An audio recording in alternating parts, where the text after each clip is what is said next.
Semarika den prayitna semuri resiko balik titiyane gandayane trisanya purnama sasi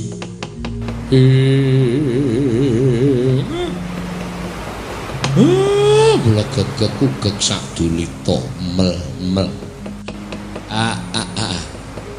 isih katon mencorong tejane nadyan saya adoh saka gisiking segara nang isih ketok ditonton saka kene nalagane nggih Pak Nindara Janaka wah jan kaya ampuh kaya ngono ya terus ha iya ayo lho ta anggere ana ombak kok Ndara Janaka mumbul dhewe iki kepiye ora elok kuwi heeh wah jan wah ya saya adoh piye Pak kae Pak aja kuwatir ndaramu wis bisa mesu hawa lan nepsu mula ora aneh nek ndaramu kuwi nadyan ning telenging banyu iso kumambang ora kerem jroning banyu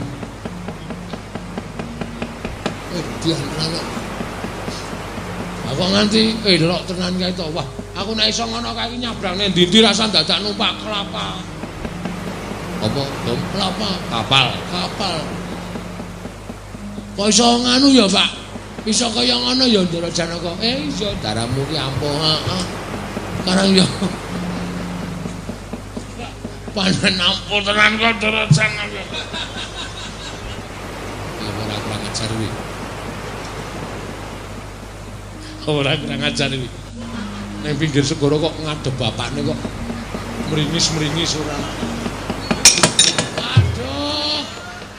wis kekapyo ombak tro bali nang gegerku njulane ora nang kene gak ora minggat ngono kanggo gulung-gulung sik iki men resik ora sing prayitna ngati-ati saya cedhak kanugrahane sing digayuh ndaramu mestine bakal saya gedhe pacobane nala garing Petruk kowe Bagong waspadakno sing setiti tenan ya Dole nggih ngestoke dawuh Pak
Kanjeng langit kelap-lapaton ler kencanging risang mawe gandrung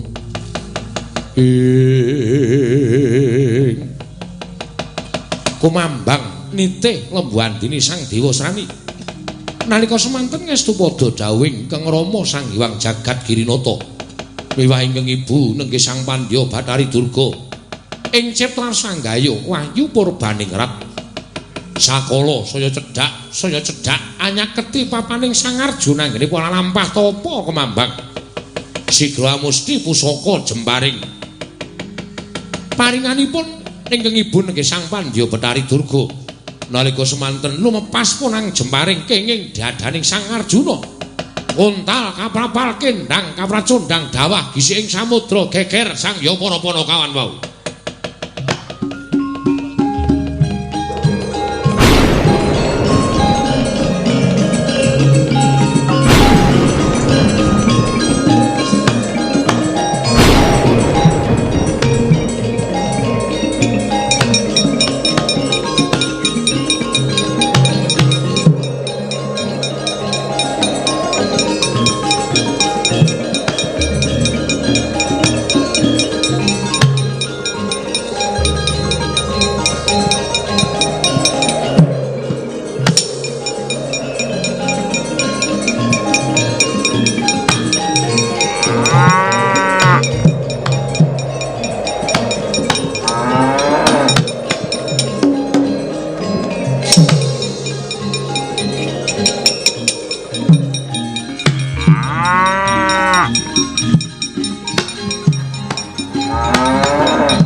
kuwi kon Ndara Janaka aja nganti kena apa-apa reng haya.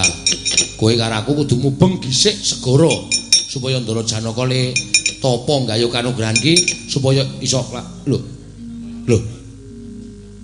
Den kenging napa Ndara? Wah, mer. Walah jan wis kena apa iki, Tru?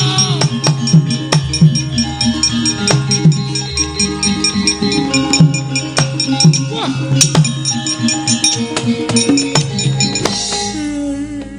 Petruk ngopo? Ndara kaya ngene, Pak.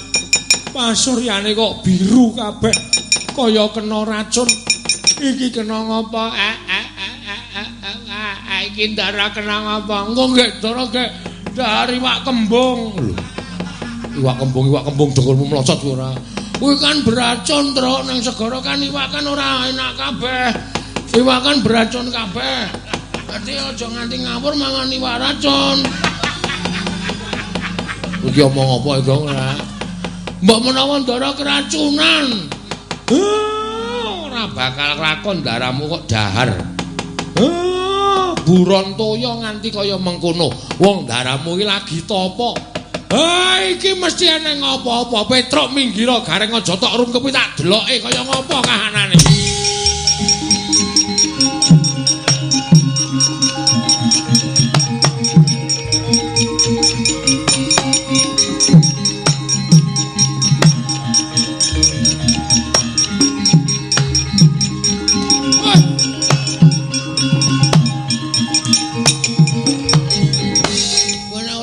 Tak ajar lho, Pak.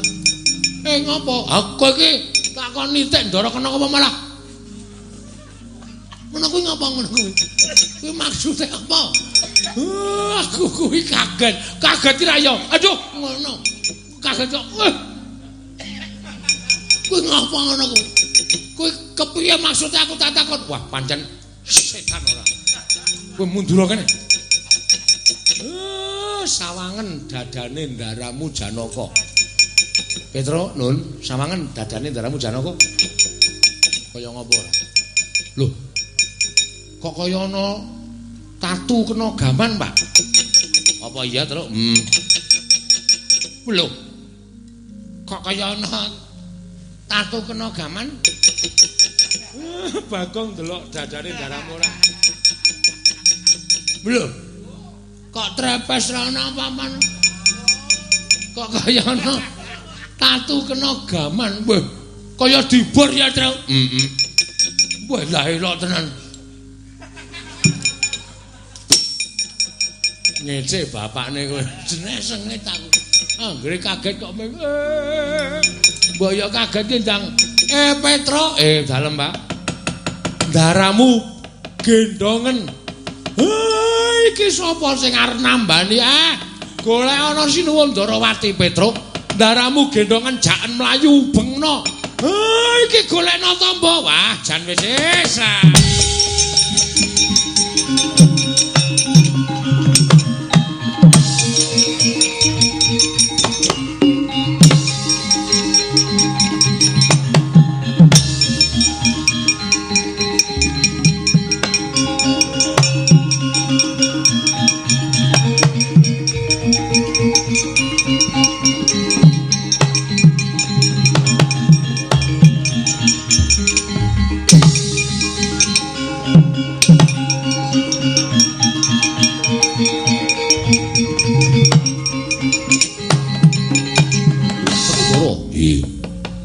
Nganti tekan seprene lah kok suasana samudra isih katon anteng jinem ora katon ana lenggahe adimu nggone nglakoni tapa kemambang kaya sing diaturake Wang Pikul Narada.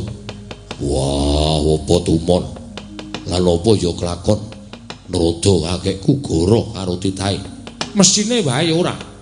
Mula kang saka kuwi sabar sedhela ya Yayi. Aku percaya ngendikane Wang Pikul bakane putra mau sayekti mesti ana nyatane. Ya. Aku ya bakal sabar ngenteni nang endi jlamprung gone nglakoni tapa. Lho, sapa kae?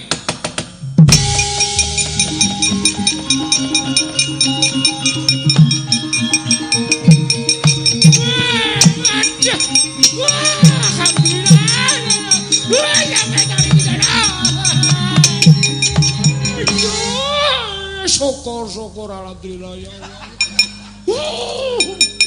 Seneng banget kula, seneng banget sampeyan teng mriki, seneng banget.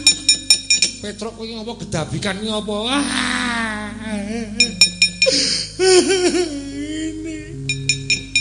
Niki. Lho. Kuwi Janaka to? Nggih. Lho. Jare Janaka to apa kemambang ana ing segara? Nggih. Kula sing ngetutke ket winganane pun suwe banget. Lah kok kuwi Janaka nglumpruk tanpa daya ki kenapa? Dadane wonten tatu. Tatu gegaman niki kula delok ket mau kula gendong Ndara Janaka niku saya anyep. Amprong tangi. Oh.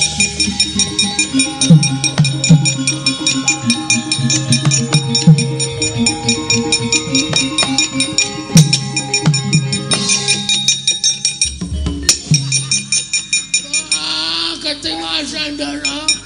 Lho, Bagong nggih. Ngopo? Gareng matane ana tatune. Tatune nggon mata apa? Manike ora kompak. Lho saduk kowe. Mau jarene arep go gayeng-gayeng kok malah ngirok-ngirokke wong tua. Petruk. Adikku ya kene mboten ngerti Ndara niku wau bapak kongonan kali kula. Petruk gendongen golekno tamba dilalah Ndara Kresna teng mriki. Kemasang Yogya katujuhe ngene. Dan Sekar Cangkok Wijaya Mulya Ndara. Ndara kula niki ndak kesuwen. Iya mengko aku yang bakal nambani. Ning coba Petruk coba lumahno Arjuna iki. Tak tontone, tatune kaya ngapa? Kunjang Kanjeng Langit Babat katon lir kincanging risang mawe gandrung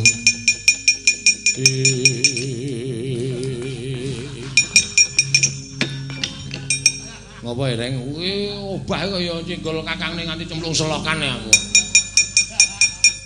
ayo ora sengaja dengkulmu mlocot lah ora pati nduga mono Werkudara nggih tatune lah kok kaya mengkono gegirisi temen. Wah, kira-kira iso mbok urip ki apa ora? Janaka durung wancine tekaning mati. Mestine iso tak uripke, tak ungkuri Sekar Wijaya Kusuma. Ha nggih. Wah, ora mentolo nyawang adiku.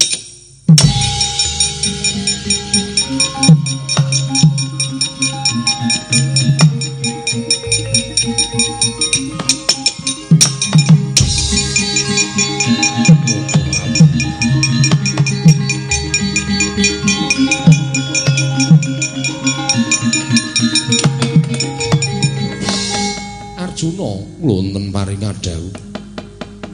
Kowe ora krasa lagi wae kowe tekaning mati.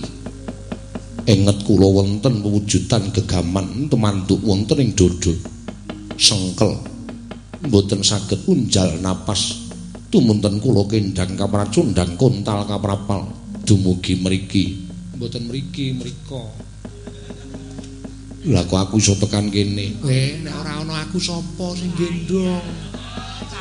Nameng batur-batur ringkih-ringkih ngene iki sini. Kowe gendong aku Petruk. Sampeyan kula niku labuhan kula gedhe karo sampeyan. Iya, matur nuwun. Hah? Matur nuwun. Piye kowe? Meng matur nuwun. Arepmu ngapa arepmu? Ya paling ora ya pira to pira. Nek aku entuk 50 kowe 10. Kula apa? Kula glinding ya. Kowe kerep ngapusi kok aneh-aneh ora. Petruk, Nun. Kowe jaga Janaka ta apa iki mau bapakmu apa ora? Kali bapak kula. Lah bapakmu nek ndi? Lah nika mriko. Kon rene. Nggih. Minggiro. Tenjang. Ora kejem-kejem terus. Kowe ki ora eksis kowe susah ngene. Pincang kira. Timbali. So, iki.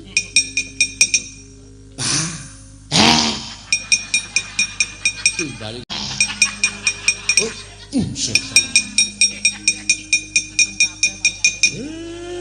kula wonten dawuh Ndara. Semar, kula. Kowe sing ngerti marang lelakon iki mestine kudu iso nyeritake, nggih. Lumaraping pusaka. Kula niku jane wis ngerti. Ning pancen kula singitake. Merga sing ngembari sediane Ndara Janaka niku kejaba rene kejaba mung tiyang sing sajake mboten seneng kali Ndara Janaka, nggayo wahyu purbaningrat lan ing jagat lan curing bawana. Lah ya sapa Semar? Mboten sah kula ajeng matur sing cetha ning sampeyan mestine wis tanggap lan sasmita. Terus kudu piye? Awi. Sapa sing iso jegur telenging segara, iso tekan tengah, bakal ngawruhi kanan saknyatane. Perkudara. Yo.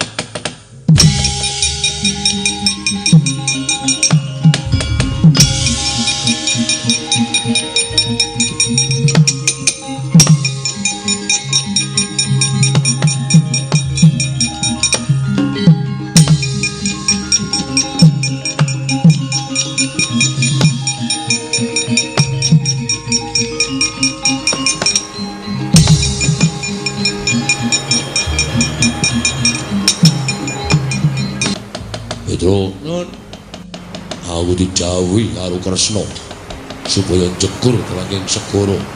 Nitik sapa sing tumindak ala karo Janaka ning tengah segara. Ngatos-atos lho niki segarane jero tenan. Yo. Aku ora wedi mati. Hak jegurane segara Petro. Nggih, ning ngatos-atos lho, Ndara. Yo.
Wong daplok ora bangling. Wah, Dewa Srani sing tumindak ala karo adiku. Wah, kandhake dipol.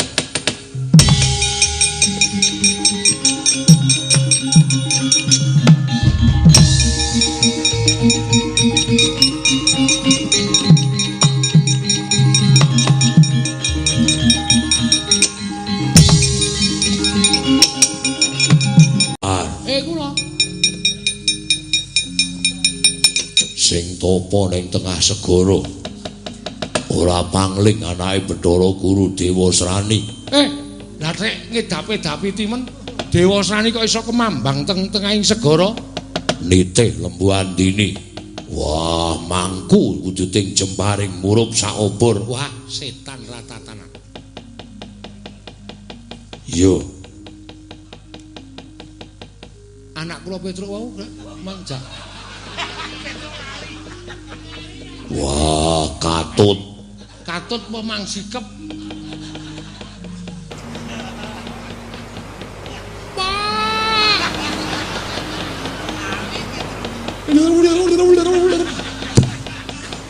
Pak! Ngapa, Pak? Petruk cemplung segara dikatut darah murku.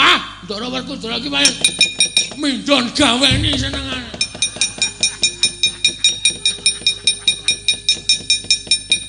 Apa Bagong iso nglangi? Mboten.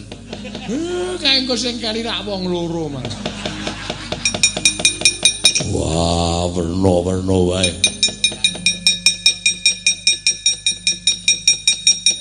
Aja ana aku mati wae. Wah kok. Ditokke kuwi banyu laut iki asin. Nang usus marai mengkeret.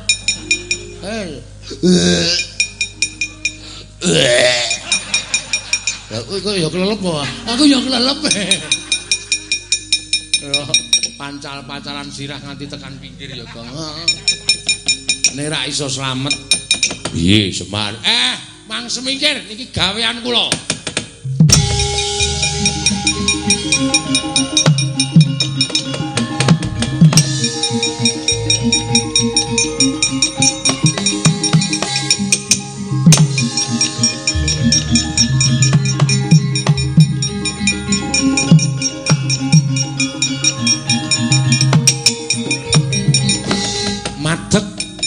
Lurah Semar Badranaya nalika semanten Angrantam Jaya Kawijayan eling-eling titising Sang Hyang Bathara Ismaya mila tanana mokal lamun dupi manjing telenging samudra kumambang tanpa beda Raden Janaka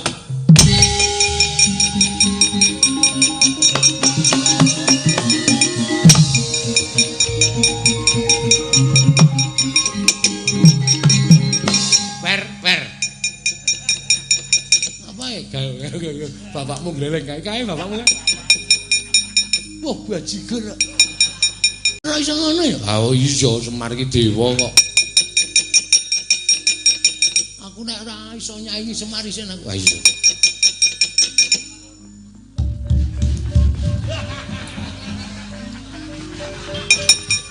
Piye, Gong? Klelep. Klelep kok gleleng ora. Kaya ora iso kemambang aku, Mar. Ngati-ati ya, Mar. Wadan. Jaringke urang. Lho. Wong bapakne ning Trasgara jaringke urang. Enak banget lho, Tru. Ah iya ne. Semar ki arep ngrampungi perkara ora golek iwak. Wah iya. Heeh. Tunggu kene wae, Kong. Heeh.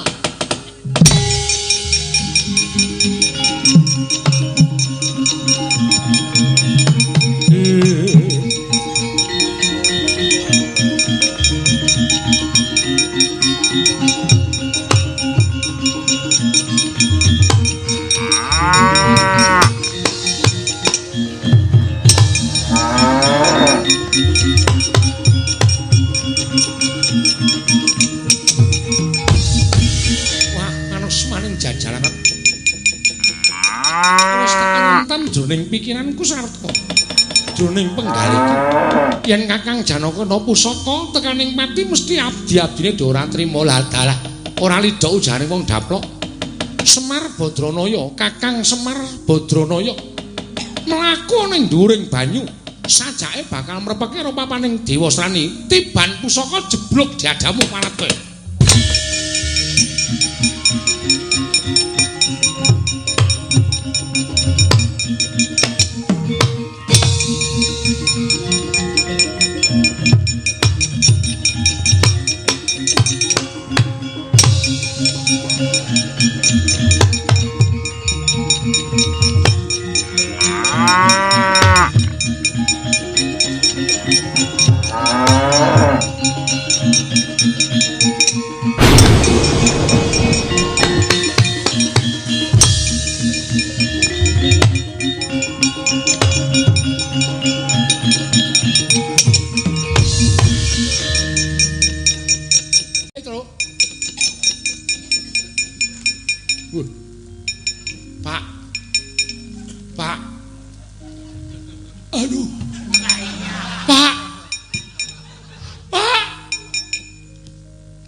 Iki panah no.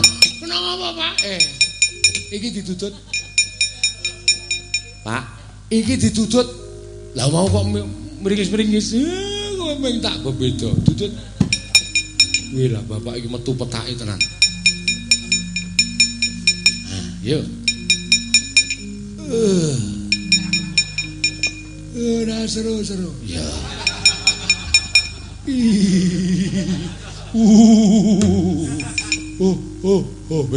Petro, pucukane jendol, Petro.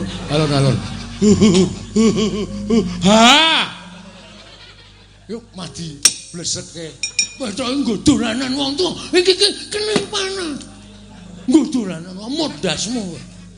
Ora, bapak iku sambate kaya aku mesake. Bagong jabut. Woi!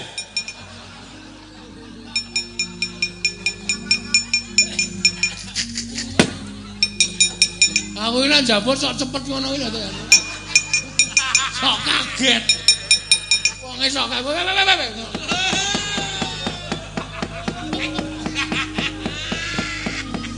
Setan ora.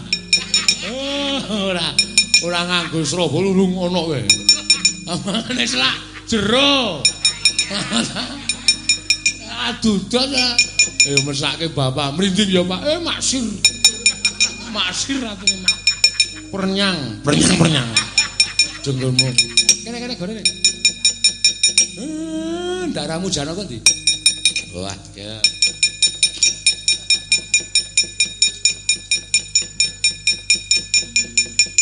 Niki pusaka sing ngenengi dodo sampeyan. Iya. Niki mang balekke nika Dewa Srani numpak Lembu Andini. Iya. Mang balekke mriko. Ning aja mangkenake Dewa Srani. Dikenake sapa? Lembu Andini. Lembu Andinine sing diken. Niku nek ora numpak Lembu Andini nika ora iso kemambang teng banyu. Kerem modar. Iya. Niki digawa? Iya.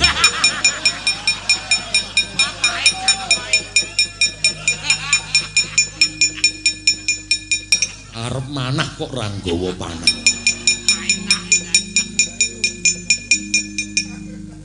Kok pujukane teles.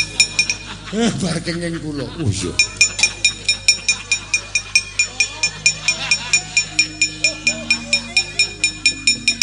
Tak panahi saka. Nggih, ngatos-atos, Den.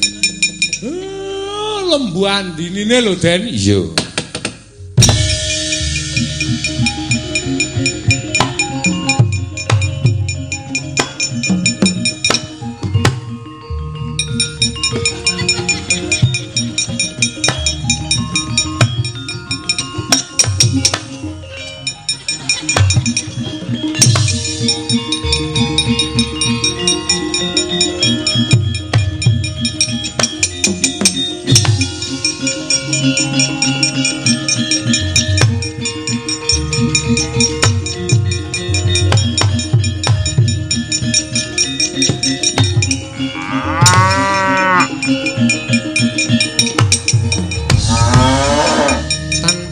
Lembu Andini ingkang tinitian Sang Dewa Srani kenging pusaka kedadosan saking Iwang Manikmaya.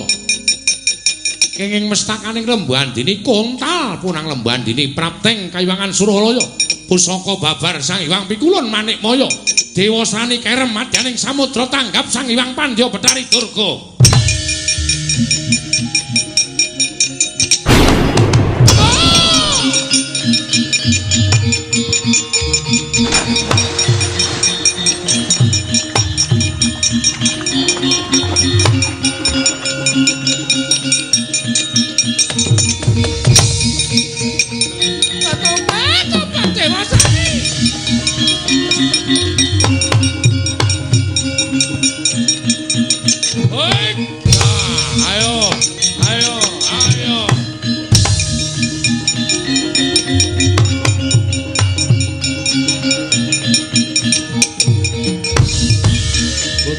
Gansing langit kelap-kelapaton lir gincanging risang mawe gandrung Kang Ismaya kula Kakang Setan kowe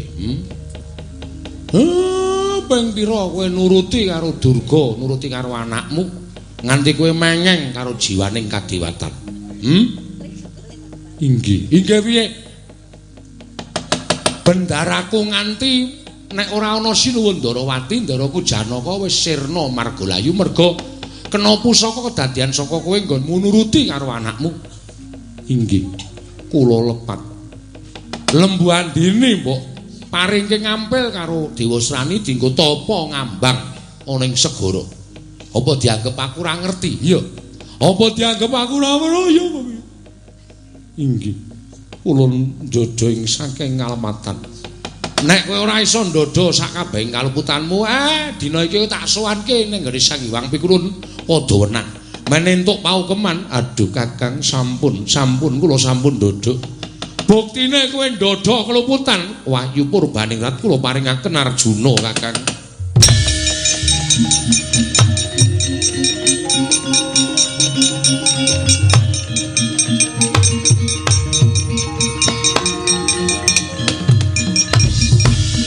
Arjuna kula wonten paringadal. Wis kita tuku kanthi laku prihatin kemambang ning telenging samudra. Kinarya jangkeping wahyu cakraning rat wahyu ning Kanalindran. Kita ulun wisuda minangka dadi lananging jagat lan curing bawana pitataning jalma. Sarana nampa wahyu lananging jagat kang aran Purbaningrat Janaka.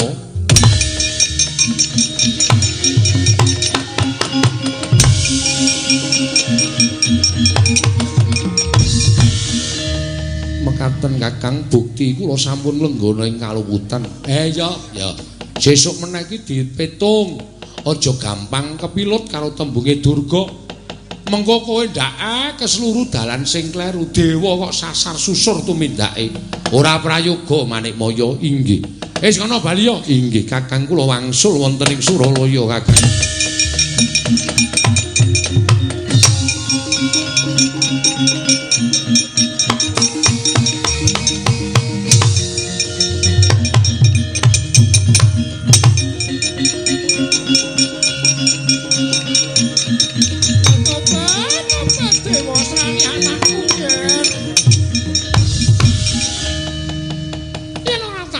Kowe kendang kapracundang digawa gedene ngalun ana ing tengahing segara tangon lamun kowe bisa urip. Ibu, ing menawi bab perkawis menika kula mboten getun. Menawi bab perkawis anggen kula kendang wonten ing segara kula mboten getun. Ning kula getuni pambudidayanipun Kanjeng Ibu Mospra tanpa guna. Durung tak jaluke, aja kuwatir.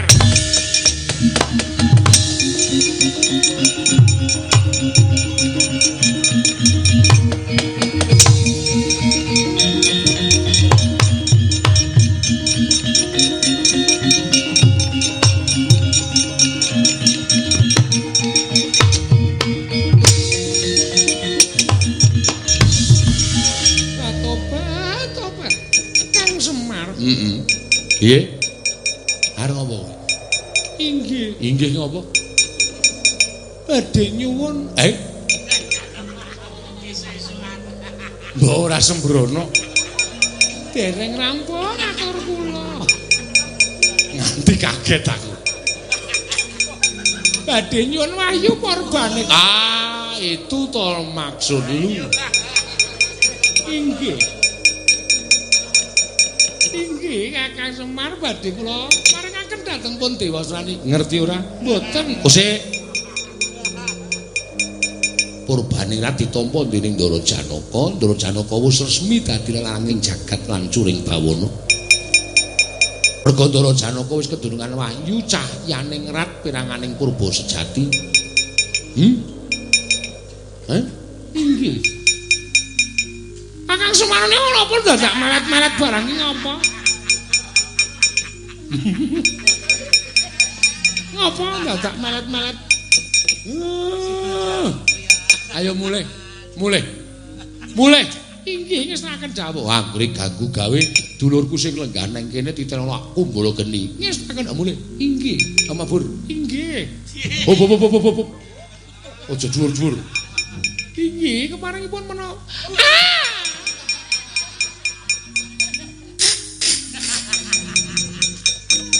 Pak wong tuwa yang ngono kuwi ora.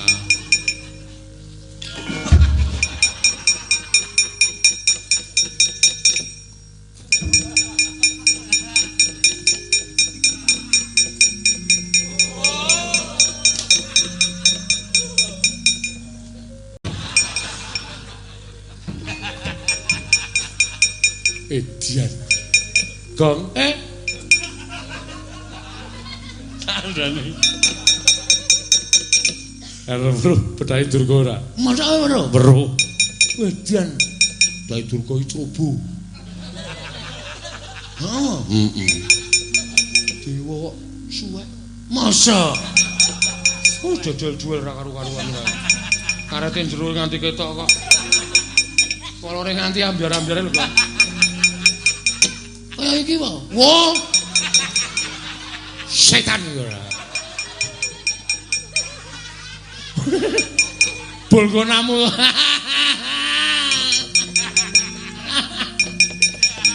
kewan ya tak kira nek Durga mosok Durga kok cerobo ya aku itu wah setan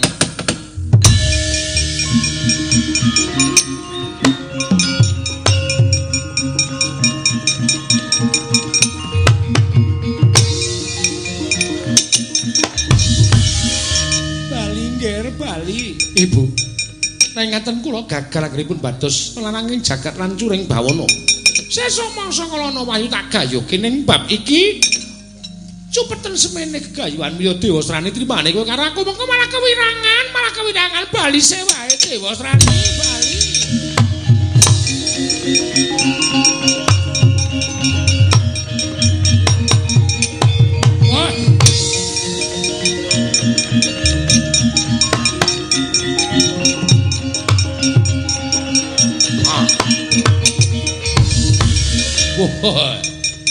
Ratu Gustiku ora ento wayu hampyak awur-awur.